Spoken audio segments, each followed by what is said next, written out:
सीता माता ने हनुमान जी के साथ जाने से क्यों मना कर दिया। सीता माता हनुमान जी से कहने लगी कि हे हनुमान, तुम जाकर मेरे प्राणनाथ श्री रघुनाथ जी से शीघ्र ही आने के लिए कहना। वे जल्दी आकर इन राक्षसों का, उस रावण का और इस पूरी लंका का सर्वनाश करके मुझे यहाँ से लेकर जाएंगे। सीता जी आगे कहने लगी कि हे हनुमान, मुझे रावण ने 12 महीने अर्थात 1 वर्ष का समय दिया था, जिसमें इस समय 10वां महीना चल रहा है। 2 महीने और शेष हैं। 2 महीने के बाद यदि मैं रावण की बात नहीं मानी तो वह मुझे मार देगा। उसके बाद रघुनाथ जी के आने का कोई लाभ नहीं होगा। इसलिए उनसे कहना कि 2 महीने से पहले ही मुझे लेने के लिए आ जाएं।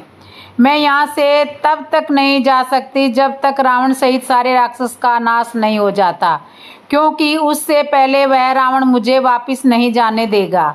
हालांकि रावण के छोटे भाई विभीषण ने भी रावण को बहुत समझाया कि तुम सीता जी को वापस कर दो, लेकिन रावण ने उसकी एक भी बात नहीं मानी।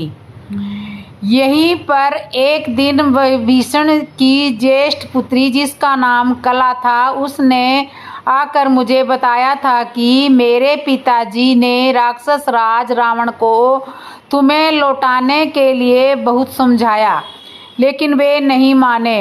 विभीषण की उस पुत्री ने यह भी बताया कि एक विंध्य नाम का राक्षस था जो बहुत विद्वान और बुद्धिमान था। उसने भी रावण को समझाने का अनेक बार प्रयास किया, लेकिन रावण ने उसकी भी बात नहीं मानी। उसने रावण को डराया भी था कि यदि तुम सीता को वापस नहीं भेजोगे तो सभी राक्षसों का, तुम्हारा और इस लंकापुरी का विनाश हो जाएगा। लेकिन फिर भी रावण ने उसकी बात पर कोई गौर नहीं किया। सीता जी हनुमान जी से आगे कहती है कि हे कपि श्रेष्ठ, आपको देखकर अब मुझे फिर से आशा बंधी है कि तुम्हारे वापस लौटकर और तुम्हारे द्वारा श्री राम को मेरे बारे में बताने के बाद श्री रघुनाथ जी शीघ्र ही मुझे लेने आ जाएंगे। सीता जी मन की बहुत कोमल थी, शीघ्र ही भावुक हो जाती थी, इसलिए इतना कहकर वे फिर से रोने लगी। उनके मुख पर फिर से आंसुओं की धारा बहने लगी। यह देखकर हनुमान जी ने कहा कि हे देवी, आप चिंता ना करें, थोड़ा और धैर्य धारण कीजिए। मैं जैसे ही आपके बारे में श्री रघुनाथ जी को बताऊंगा, वे वानर और भालुओं की विशाल सेना लेकर आपके पास दौड़े दौड़े चले आएंगे। फिर हनुमान जी ने सीता जी से कहा कि यदि आप चाहें तो श्री रघुनाथ जी के आने की कोई आवश्यकता ही नहीं है। मैं अभी आपके इन सभी दुखों को नष्ट किए देता हूँ। आप मेरी पीठ पर बैठ जाना, मैं 100 योजन समुद्र को लांघकर श्री रघुनाथ जी के सामने आज ही आपको पहुंचा दूंगा। हे देवी, मैं सारी लंका को अपनी पीठ पर लाद कर समुद्र पार कर सकता हूँ। मुझ में इतनी तो शक्ति है, इसलिए आप चिंता ना करें। आप शीघ्र ही मेरी पीठ पर बैठ जाइए। मैं इतनी तेजी से समुद्र को लांघ कर लंका से कोई भी मेरा कुछ नहीं बिगाड़ पाएगा और मैं आपको पार करा दूंगा। हे देवी, आप मेरे पराक्रम को देखना, कोई भी राक्षस मेरा सामना नहीं कर पाएगा, इसलिए आप देरी ना करें, शीघ्र ही मेरी पीठ पर बैठ जाएं। हनुमान जी की ऐसी बातें सुनकर सीता जी को बहुत अच्छा लगा और हनुमान जी की बातों पर सीता को हल्की सी हंसी भी आ रही थी। इसका कारण यह था कि अभी भी हनुमान जी अपने सूक्ष्म रूप में ही सीता जी से बातें कर रहे थे, इसलिए सीता जी उनकी बातों पर हंस रही थी और कहने लगी कि हनुमान, वास्तव में आप बहुत ही आप रघुनाथ जी के पास के कहने लगे हनुमान, आप वास्तव में आप रघुनाथ जी के परम भक्त हैं, इसलिए तो आपने सत्य ना होते हुए भी जो साहस दिखाया है उसके कारण आप प्रशंसा के पात्र हो। लेकिन हे हनुमान, कहना अलग बात है, किसी कार्य को करना अलग बात है। तुम्हारे साहस की मैं प्रशंसा करती हूँ, लेकिन तुम्हारा शरीर तो बहुत छोटा है। तुम मुझे अपनी पीठ पर कैसे बैठा सकते हो? सीता जी के शब्दों को सुनकर हनुमान जी को भी थोड़ी सी हंसी आ रही थी और मन ही मन मुस्कुरा रहे थे और मन ही मन सोच रहे थे कि देवी सीता अभी मेरे बल और पराक्रम को नहीं जानती है, और जाने भी कैसे, क्योंकि मैंने तो उनसे सूक्ष्म रूप में ही बात की है।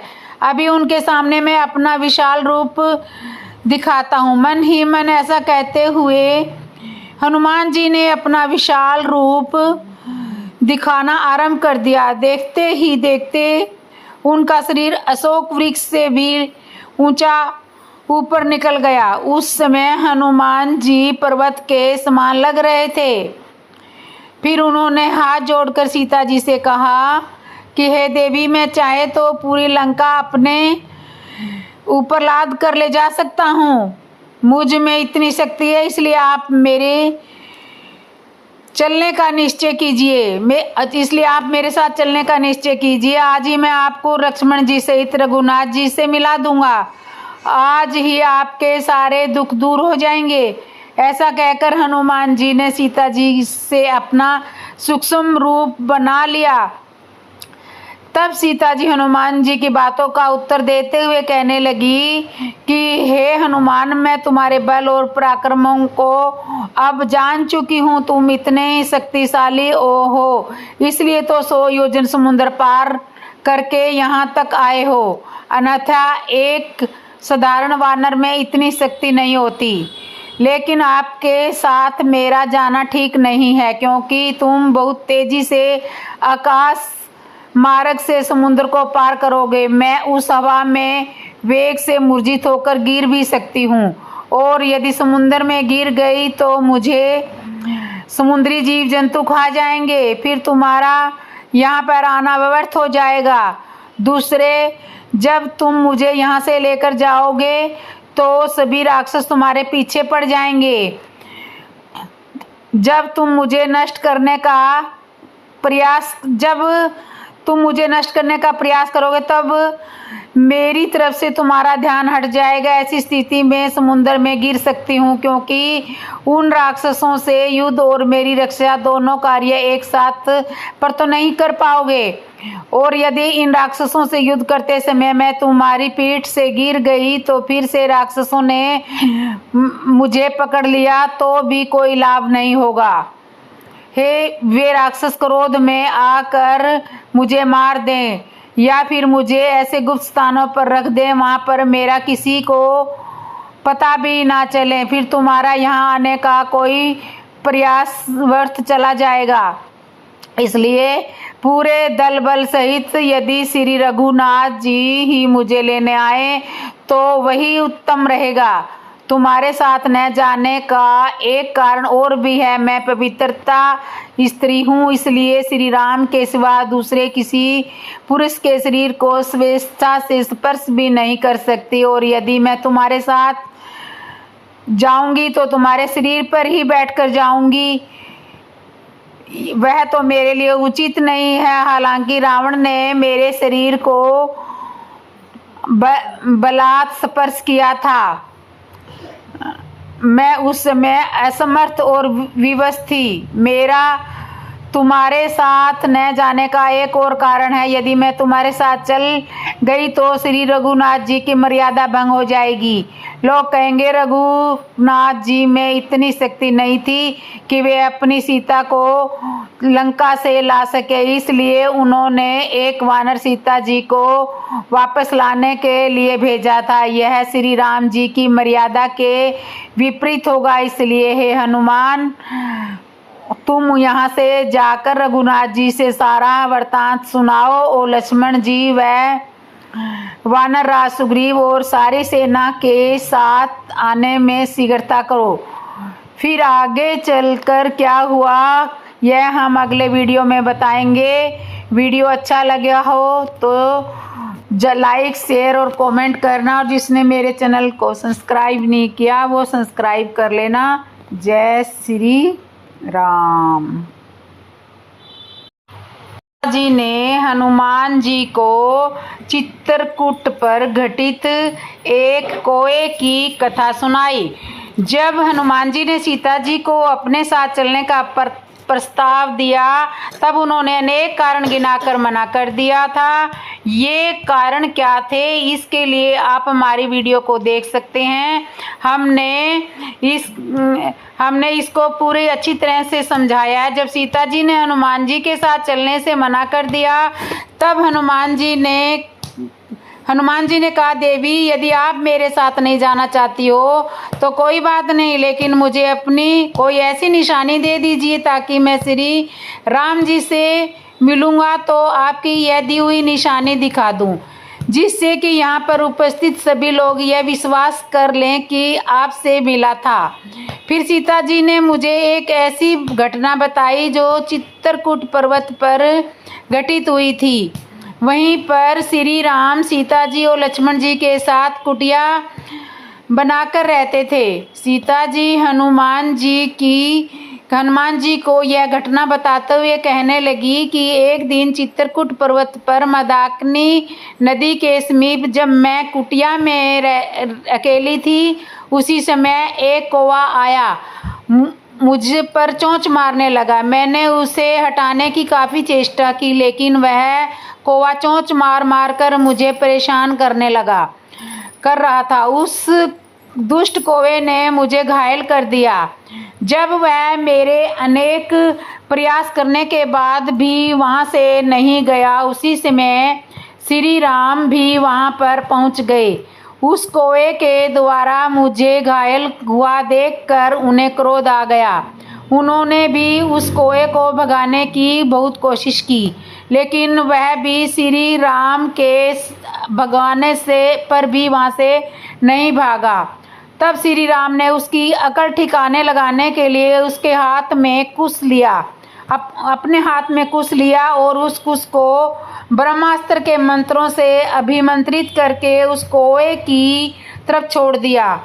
उस कुश को अपनी तरफ आता हुआ देखकर कौवा आकाश में उड़ने लगा, लेकिन वह कुश उस कौवे का पीछा नहीं छोड़ रहा था। अब तो वह कौवा अपने प्राण बचाता हुआ इधर उधर चारों दिशाओं में भयभीत होकर उड़ने लगा, लेकिन ब्रह्मास्त्र के मंत्रों से अभिमंत्रित कुश अभी भी उसके पीछे ही पड़ा हुआ था।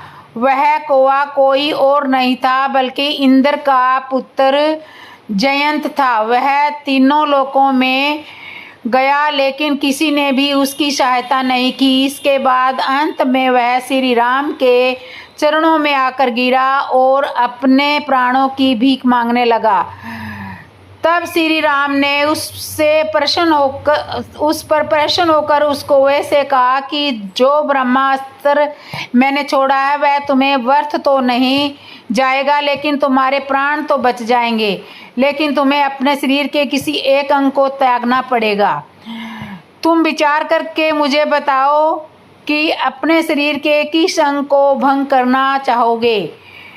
उस कौवे ने बहुत सोच विचार करके श्री राम से कहा कि हे प्रभु आप मेरी एक आंख नष्ट कर दीजिए। मैं एक आंख से ही संसार देखता रहूँगा और मुझे अपने जीवन को जीने में अधिक समस्या नहीं रहेगी। श्री राम ने उस ब्रह्मास्त्र से उस कौवे की एक आंख नष्ट कर दी। फिर वह श्री राम से विदा लेकर अपने निवास स्थान पर चला गया। तब श्री राम ने एक साधारण सा अपराध करने वाले कौवे पर ब्रह्मास्त्र चला दिया था, तो फिर मेरा अपहरण करके जो लंका में ले आया है उसे वे कैसे क्षमा कर सकते हैं। इतना कहकर सीता जी फिर से जोर जोर से रोने लगी। अब श्री रघुनाथ इन शक्तिशाली राक्षसों पर प्रहार क्यों नहीं करते। 10 महीने बीत गए, फिर भी मुझे यहाँ से अभी तक लेने नहीं आए। सीता जी ने फिर अपने आप को समझाते हुए कहा कि आवश्यक ही यह मेरा ही कोई पूर्व जन्म का पाप है जो उदित हो गया है, जिसके कारण मैं इतने दुख झेल रही हूँ, और इसी कारण रघुनाथ जी अभी तक मेरे पास नहीं आए, अन्यथा वे दोनों वीर योद्धा मेरा उद्धार करने में पूर्ण सक्षम है। आंसू बहती हुई सीता जी को देखकर हनुमान जी ने कहा कि हे देवी, मैं शपथ लेकर कहता हूँ, अब तुम शीघ्र ही तुम्हारे दुखों का अंत होने वाला है। अब शोक करने की कोई आवश्यकता नहीं है। हनुमान जी के द्वारा सत्यावना पूर्ण वचन सुनकर सीता जी चुप हो गई। उसके बाद सीता जी ने अपनी साड़ी के पल्लू में बंधी हुई सुंदर चूड़ामणि को निकालकर हनुमान जी को दे दिया और कहा कि हे कपि श्रेष्ठ, यह मेरी एक निशानी है जिसे तुम श्री राम जी को दे देना। वे मेरे आभूषणों को पहचानते हैं। इस चूड़ामणि को देखकर उन्हें विश्वास हो जाएगा कि तुम समुद्र को लांघकर लंका में आए थे और मुझसे मिले थे। अब मेरा पता बताने की सारी जिम्मेवारी तुम्हारे ही पर है। हनुमान जी ने उस चूड़ामणि को लेकर अपने पास रख लिया और सीता जी से विदा लेकर वहां से चलने की तैयारी करने लगे। तभी सीता जी हनुमान जी से कहने लगी कि हे वीर हनुमान, यदि तुम उचित समझो तो एक दिन और यहीं पर ठहर जाओ, यहीं कहीं किसी गुप्त स्थान पर रुक जाओ। उसके बाद अगले दिन तुम यहाँ से चले जाना। एक दिन और विश्राम कर लो, क्योंकि इतने दिन के बाद कोई मेरे श्री रघुनाथ जी का दूत बनकर आया है। अभी मेरा भय समाप्त हो गया है, इसलिए मैंने तुमसे कहा है।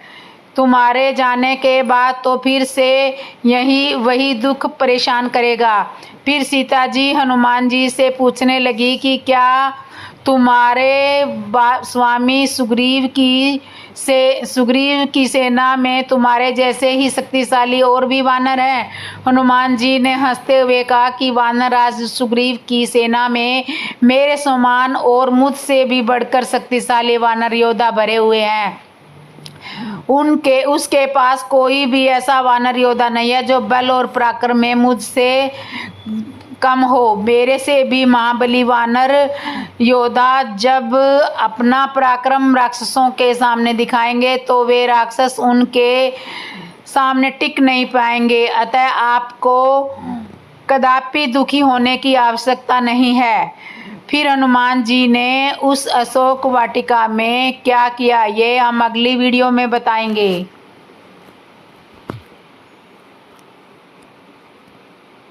श्री राम भगत हनुमान जी के जन्म की कथा। हनुमान जी का जन्म त्रेता युग में अंजना एक नारी वानर के पुत्र के रूप में हुआ था।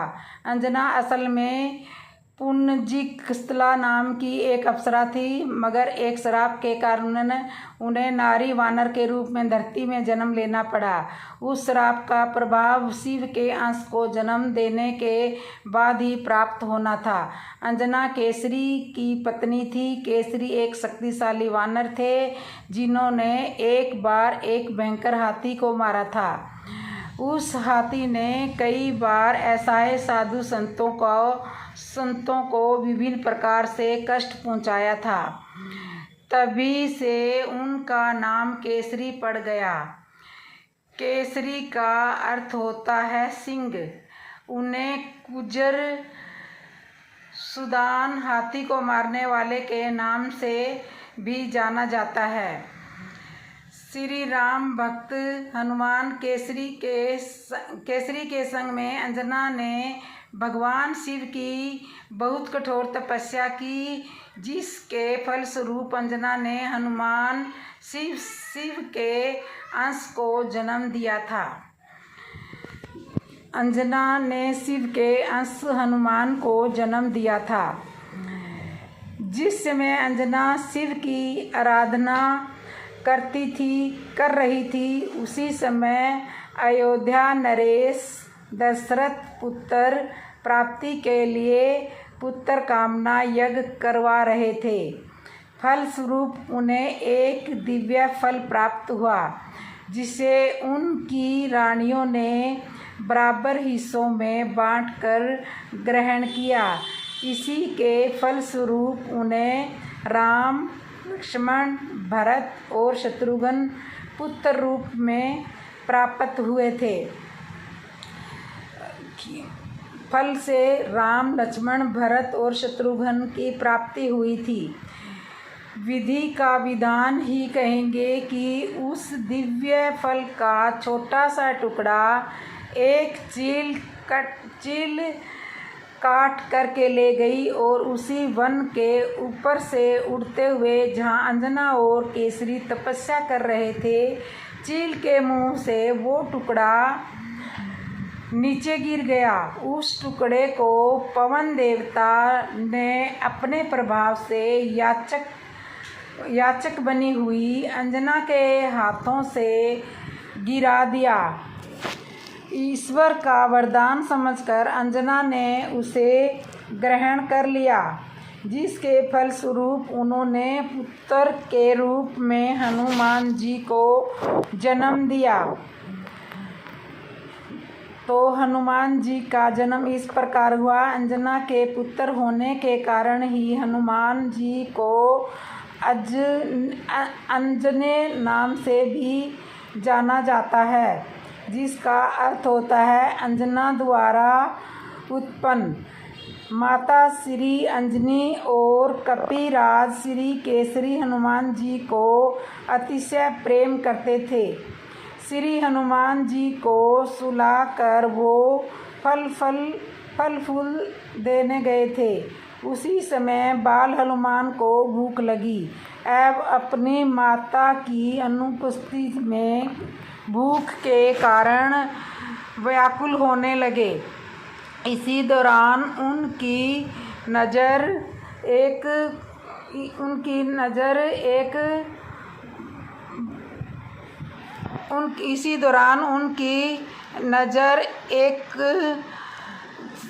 चित्तीस पर पड़ी। सूर्योदय हो रहा था। बाल हनुमान को लगा कि यह कोई लाल फल है।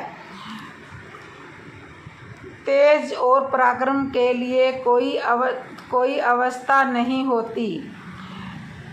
हनुमान जी को सूर्य यहाँ पर तो श्री हनुमान जी के रूप में माता श्री अंजनी के गर्भ से प्रत्यक्ष शिव शंकर अपने 11वें रुद्र में लीला कर रहे थे और श्री पवन देव ने उनको उड़ने की शक्ति भी प्रदान की थी।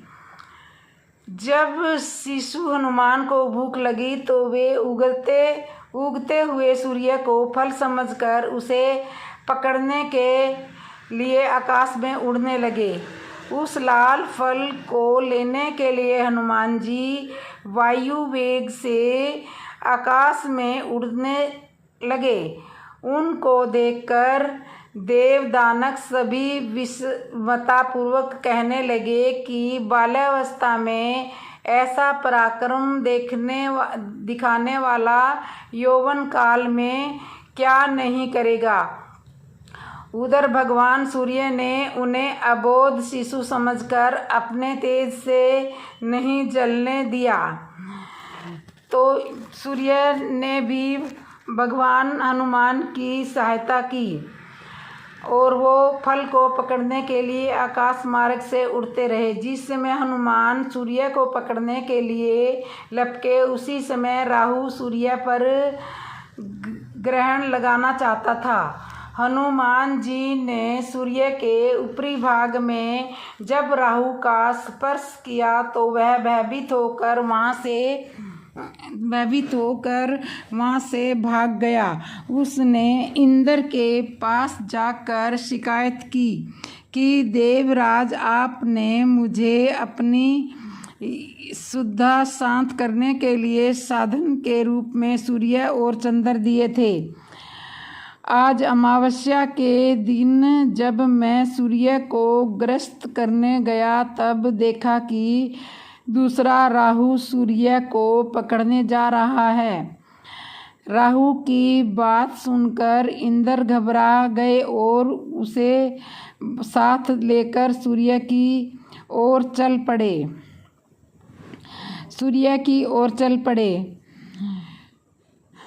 यह राहु को देखकर हनुमान जी सूर्य को छोड़ राहु पर झपटे। राहु ने इंद्र को रक्षा के लिए पुकारा तो उन्होंने हनुमान जी पर ब्रिज से प्रहार किया, जिससे वे एक पर्वत पर गिरे और उनकी बाईं हड्डी टूट गई थी। हनुमान जी की बाईं हड्डी टूट गई थी। हनुमान जी की यह दशा देखकर वायुदेव को क्रोध आया। उन्होंने उसी क्षण अपनी गति रोक दी। इससे संसार को कोई भी प्राणी सांस न ले सका और सब पीड़ा से तड़फने लगे। तब सारे सूर, असुर, यक्ष, किन्नर आदि ब्रह्मा जी की शरण में गए। ब्रह्मा उन सब को लेकर वायुदेव के पास पहुँचे। वे मूर्छित हनुमान को गोद में लिए उदास बैठे थे। जब ब्रह्मा जी ने उन्हें जीवित किया तो वायुदेव ने अपनी गति का संचार करके सभी प्राणियों की पीड़ा हर ली, पीड़ा को दूर किया। श्री राम भक्त तभी श्री ब्रह्मा जी ने हनुमान जी को वरदान दिया कि इस बालक को कभी भी ब्रह्मा श्राप नहीं लगेगा, कभी भी उनका एक भी अंग शस्त्र नहीं होगा। ब्रह्मा जी ने अन्य देवताओं से कहा कि इस बालक को आप सभी वरदान दें। तब देवराज इंद्र ने हनुमान जी के गले में कमल की माला पहनाते हुए कहा कि मेरे ब्रिज प्रहार के कारण इस बालक की हनु ठोडी टूट गई है, इसलिए इन कपि श्रेष्ठ का नाम आज से हनुमान रहेगा और मेरा ब्रिज भी इस बालक को नुकसान न पहुंचा सके, ऐसा ब्रिज जैसा कठोर शरीर होगा। श्री सूर्यदेव ने भी कहा कि इस बालक को मैं अपना तेज प्रदान करता हूँ और मैं इसको शस्त्र समर्थ समृद्ध बनाता हूँ। तो ये थी श्री राम भक्त हनुमान के जन्म की कथा। हनुमान जी का नाम हनुमान इसलिए पड़ा। तो आज की वीडियो में आप सभी को ये वीडियो पसंद आई होगी और जिसने भी मेरे चैनल को सब्सक्राइब नहीं किया सब्सक्राइब कर लो, लाइक कर लो, बेल आइकन बटन तो ज़रूर दबा लो और कमेंट में जय श्री राम ज़रूर लिख दो। बोलो जय श्री राम।